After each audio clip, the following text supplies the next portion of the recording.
Assalomu alaykum hurmatli obunachilar, bizlar kuzatib borayotganlar. Bugungi obzorimizda Mirzo Ulug'bek rayon Tsiolkovskida joylashgan 4 sotik yer uchastkasiga ega bo'lgan uy-joy.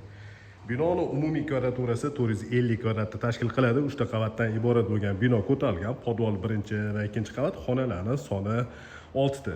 Oldi va orqa hovlisi bor. Video obzori oldi hovli tarafdan boshladik. Shunaqa chiroyli ko'rinishga ega bo'lgan imorat ko'tarilgan. Demak, hovliga kirish uchun alohida avtomat darvoza va alohida eshik o'rnatilgan. Navesi tagida bitta mashina sig'adiganlik joy ajratilgan. Eshik orqali hovliga kirganimizda chap tarafimizda hovli qismi uchun hojatxona joylashgan. Imoratgacha bo'lgan masofada chap taraf va o'ng tarafimizda zeleniy zonalari bor. Demak, imoratni ichiga kiryapmiz. Bu joyda chap tarafimizda kattagina hol qismi bor. Patologlarning balandligi 3,5 metr tashkil qiladi. Devorlariga attachentlar ishlatilgan, yaxshi sifatli remont qilingan uy. O'ng tarafimizda zal. Zalning razmeri uzunasiga 6 metr va eniga 4 metr tashkil qiladi. Birinchi qavatda hol, zal, oshxona, mehmonlar uchun ajratilgan yotoqxona va bitta sanuzel joylashgan. Birinchi qavatda joylashgan umumiy sanuzelning ko'rinishi. Bu joyda mehmonlar uchun ajratilgan yotoqxonaning razmeri uzunasiga va eniga 4 metr. 4 ga 4 razmerdagi yotoqxona. Bu joyda oshxona joylashgan, kuxonli garniturlar yasatilgan. Mana shunaqa holatda turibdi. Va bu xonani oyna romlari orqa hovliga qaragan. Hozir orqa hovlini ko'rsatib bo'lgandan keyin ikkinchi qavatga ko'tarilamiz. Demak, orqa hovliga o'tyapmiz. Bu joyda zeleniy zonasi bor. Alohida bir qavatli imorat qurilgan va u imoratning ichida basen bilan demak sauna joylashgan. Navesi tagida yozgi oshxona.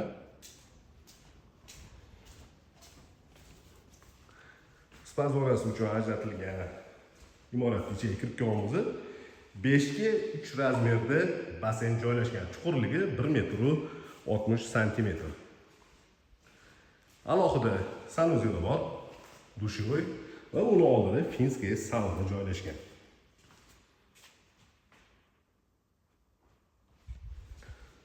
Demak, spa zonasi uchun ajratilgan joyni ko'rdik. Bu joyda stol stulni qo'yish uchun joylari bor. Yozgi oshxonada barbekyu zona, qozon o'choq va gaz va plita uchun joy ajratilgan. Orqa hovli shunaqa fasad ko'rinishiga ega. Imoratning tagi butunlay yaxlit podval qilingan. Hozir video davomida podval qismlariga ham tushib, to'liqroq ma'lumot berib o'tamiz.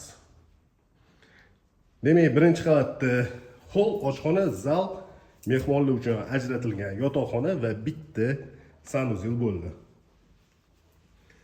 Ikkinchi qavatga ko'tarilyapmiz. Ikkinchi qavatda 4 ta yotoqxona joylashgan. Shunda ikkita yotoqxonaning ichida o'zini sanuzeli bor.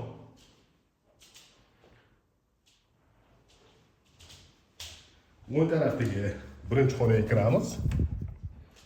4 ga 4 razmerda yotoqxona.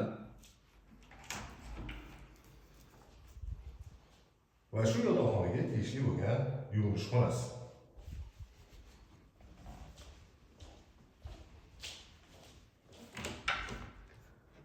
Bu joyda 6 ga 4 razmerda yana bitta kattaroq yotoqxonasi bor. Shu yotoqxonaga tegishli bo'lgan sanuzel.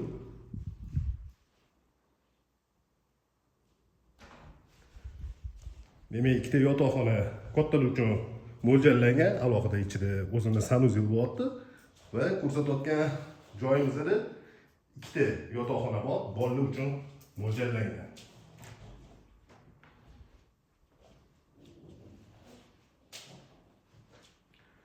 Mana shunaqa ko'rinishdagi bolalar uchun ajratilgan yotoqxona.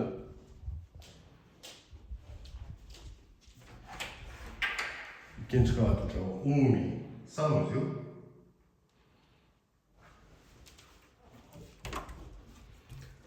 Va bolalar uchun ajratilgan ikkinchi yotoqxona bo'ldi. Razmeri uzunasiga 4,5 metr va eniga 4 metrni tashkil qiladi. Endi podol qismiga tushamiz. Imoratning tegi yaxlit, podol va 4 ta xonaga ajratilgan. Bu xonada mana alohida fortichkalarga ahamiyat beradigan bo'lsanglar, oldi hovliga qaragan. Bu joyda yana bitta xona joylashgan. Fortichkasi orqa hovliga qaragan. Tushunarli bo'lishi uchun aytib tushuntirib ketaman bu joylarni. Demak, podol qismida joylashgan 3-xonaga kirib kelamiz. Mana shunaqa ko'rinishdagi xonasi bor. Patologik balandligi 3 metrni tashkil qiladi. Bu joyda kladovka sifatida foydalansanglar ham bo'ladi. Demak, kotelning uchi ajratilgan xonaga kirib keldik.